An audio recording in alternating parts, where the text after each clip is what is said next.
Eu não sei se você está assistindo Vale Tudo, o remake da novela clássica de 1988 que está sendo exibido na Globo atualmente. Se você não está assistindo Vale Tudo, pelo menos as notícias sobre Vale Tudo você deve estar vendo. Mas se você não estiver vendo nem as notícias, eu dou uma contextualizada aqui. Vale Tudo está patinando na audiência, a novela que todo mundo esperava que seria um grande sucesso aí, está em crise e tem um tempo já que a Globo está tentando adivinhar o que está acontecendo, né? O motivo disso. O motivo real, não sei se um dia a gente vai descobrir qual é, né? Não sei se um dia a Globo vai descobrir qual é também, mas fato é que uma das coisas que está afastando uma parte da audiência aí é texto ruim. Quando você tem um remake, ainda mais de uma coisa antiga, né, uma novela de 1988, você tem que atualizar algumas coisas, né, isso é meio óbvio. Mas uma das críticas é que a Odete Roitman, uma das personagens mais icônicas aí da história da dramaturgia brasileira, está conquistando aí uma boa parte do público,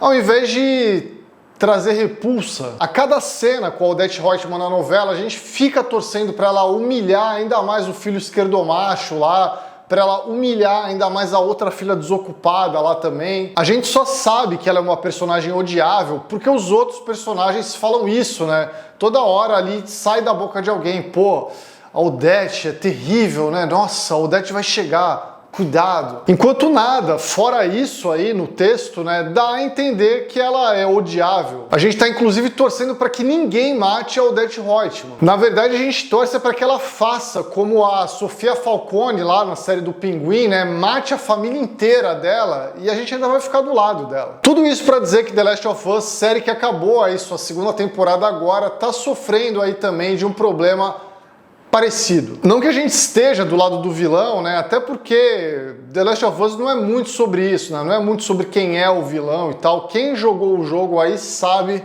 muito bem disso. The Last of Us também é um remake, né? Só que não é um remake de uma novela antiga, é um remake de um jogo de videogame relativamente recente aí. E o último episódio da segunda temporada foi ao ar aí nesse domingo, né? E dividiu opiniões, para dizer o mínimo. Na verdade, eu não vi quase ninguém elogiando aí, né? Praticamente todo mundo falando mal aí, mas só antes de eu entrar aqui no papo sobre The Last of Us temporada 2, eu gostaria de deixar um recado para você que gosta desse papo sobre séries, sobre filmes, sobre audiovisual. Inscreva-se aí no meu canal, dessa maneira você não perde nada que eu solto por aqui e também me ajuda bastante, tá certo? Considere também se tornar membro do meu canal, tem o botão Seja Membro ali embaixo. Dessa maneira você recebe conteúdo exclusivo apenas para membros. Tá rolando coisa bem legal para membros aí, então se eu fosse você, eu ficava de olho e consideraria me tornar membro do canal. Tá certo? Bom, a primeira temporada de The Last of Us eu já não tinha achado lá aquelas coisas, né? Pra mim, teve um episódio que se destacou ali, foi justamente o episódio 3, que era o que mais fugia, vamos dizer assim, de uma adaptação literal do jogo, né? Ali rolou uma liberdade criativa de pegar personagens que eram menores no jogo, né? E dar uma história foda ali pra eles. E é lindíssimo, né? Uma das melhores coisas que eu vi aí quando falamos de séries, pelo menos, nesses últimos tempos, com certeza. Mas de resto é uma adaptação bem quadrada do jogo aí, né? Sem muitas invenções. E a segunda temporada ela vinha com uma grande expectativa, né? Porque ela começaria a adaptar o segundo jogo, que em termos narrativos ali é um pouco mais complexo do que o primeiro. A gente tem a morte do Joel logo no começo da temporada e a introdução de uma nova personagem, a Abby, né, que viria a ter uma importância muito grande na história. Fato é que as duas histórias, a da Abby e a da Ellie, que são as protagonistas do segundo jogo, acabam se entrelaçando e o game mexe ali no nosso psicológico. Do tipo, cara, peraí, eu tô achando que essa pessoa canalha aqui tá certa. Não, mas peraí, mas talvez ela realmente esteja certa, né? Mas o que é certo e o que é errado? Enfim, foi um momento louco da pandemia aí, quando eu joguei The Last of Us 2, sem dúvida nenhuma. E bom, os criadores da série resolveram quebrar o segundo jogo em duas partes aí dessa vez. Duas até onde eu sei, né? Acredito que serão duas, né? Pode ser mais, pode ser 3 aí, sei lá, né? Nunca se sabe o que vão inventar. Bom, e essa segunda temporada que acabou agora, né? Como a gente percebeu, ela é bem focada na Ellie. Basicamente, é a busca da Ellie por vingança, né? Depois que o Joel Joel é assassinado pela Abby. E o problema tá justamente aí, né? Durante grande parte da temporada, a gente não sente esse senso de urgência aí na busca dela por vingança. No geral, que teoricamente, supostamente, né, deveria ser uma história de vingança aí, fria e brutal, só aparece ali com uma história meio fofinha. Tipo, vamos tocar um violãozinho agora ali, né? E tudo bem, é uma cena icônica do jogo,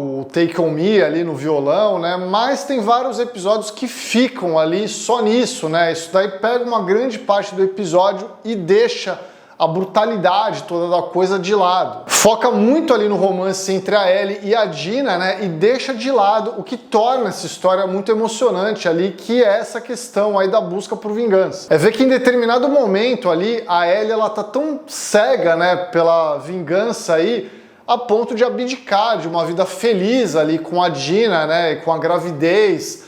Por que não? Porque ela quer ir atrás da Abby, ela tá cega ali por vingança. E é exatamente o contrário do que acontece no jogo, né? Em certo ponto ali você vê que a Ellie tá disposta a largar tudo para voltar para Jackson lá com a Dina, né? E viver em paz e ficar tranquila. E é a própria Dina que tem que convencer a Ellie a seguir na jornada de vingança dela ali, que é uma coisa que faz zero sentido do ponto de vista narrativo aí. Quero deixar claro também, né, se é que ainda não ficou claro, que isso é um problema do texto, né? Assim como em Vale Tudo, não é um problema da atriz, né, nem das atuações aí. E de novo, eu não tenho nada contra mudar coisas do jogo, né? Como eu falei, inclusive, um dos meus episódios favoritos, o meu episódio favorito, é um que não segue nada ali praticamente do jogo. Mas aqui nessa segunda temporada eles mudaram coisas aí que claramente deixaram de fazer sentido e, consequentemente, enfraquece a história. Além disso, umas opções esquisitas, do tipo a atriz que faz a Abby não ser forte. E nesse caso aí nem tem nada a ver com ser parecida com a personagem do jogo ou não. É mais uma questão de, cara, ser forte é meio que parte da personalidade dela. Ela passou anos ali da vida dela treinando pra virar uma máquina e capaz de matar o Joel. E não só isso também, né? Mas acho que a própria distribuição da história foi meio esquisita, umas cenas meio jogadas ali, nada a ver, né? Como, por exemplo, nesse último episódio aí da segunda temporada, tem a cena que a Ellie é pega ali pelos cicatrizes, né? E aí meio que consegue escapar de última hora ali, porque toca o alarme e tal. E, cara, eu tô sem entender isso até agora. E é também meio revoltante que fizeram da Ellie a personagem burra da série, né? Sendo que no jogo ela era apenas uma personagem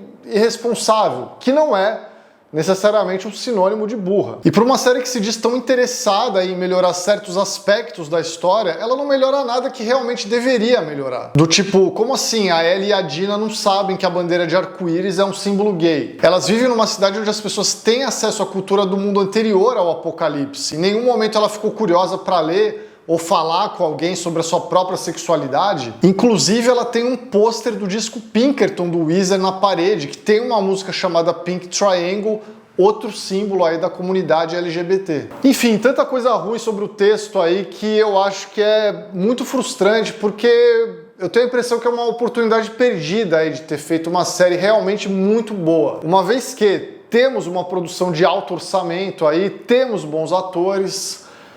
Enfim, provavelmente teremos uma terceira temporada focada na Abby, né? Uma vez que foi o final aí dessa segunda, mas será que o público ainda está interessado nisso? Não sei, eu tenho minhas dúvidas. Mas por enquanto é isso, meus amigos. Eu quero ouvir aí o que você achou dessa segunda temporada de The Last of Us, né? Eu acho que ela foi meio frustrante para mim. Quero saber como é que foi para você assistir essa segunda temporada. Comenta aí e não esqueça de se inscrever no meu canal também, né? Tem o botão inscreva-se ali embaixo. Dessa maneira você não perde nada que eu solto por aqui e me ajuda bastante também. Considere também se tornar membro do meu canal, tem o botão seja membro ali embaixo.